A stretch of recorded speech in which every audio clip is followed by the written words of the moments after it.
Hello guys, welcome to my new channel just for fun. Today I'm going to teach you how to make a bowline knot.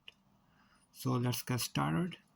So take a rope like this, and this is the end of the rope, and this part of the rope goes towards the center. So now you have to make a loop like this on the rope, and this is the end of the rope, right? Like this. So you have to pass this end through this loop from below. So now you have to pass this end under the part which goes towards the center, like this. It will look like something like this. And now you have to bring this end forward, and again you have to pass it through this loop which you created at the beginning. So just part it through it, and now you will see that it looks like this. So you have to hold the end of the rope and the part of this loop with one hand like this, and the row which goes towards the center, hold it like this. And now you have to pull it in opposite direction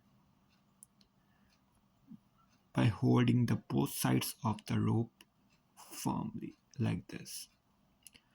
You will create a loop which looks like this. So this will be your bowline knot.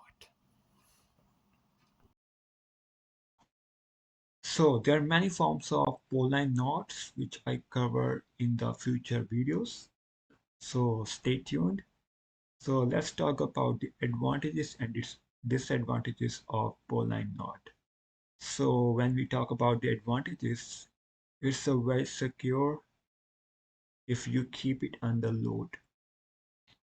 And of course, it's very strong. And the second advantage is that it's very easy to both tie and to untie. And also it's very slip resistant. That means it doesn't slip very easily. It's a very important and very useful knot, especially in survival situations, outdoor scenarios, as well as everyday use. So there are also some disadvantages of this knot, like it will come loose if it's not under load. And there are also like other types of knots which are more secure than this form of bowline. So we'll cover the other forms in the future videos. So stay tuned and don't forget to like, share and subscribe to my new channel. Keep sporting. Thank you so much for watching the video.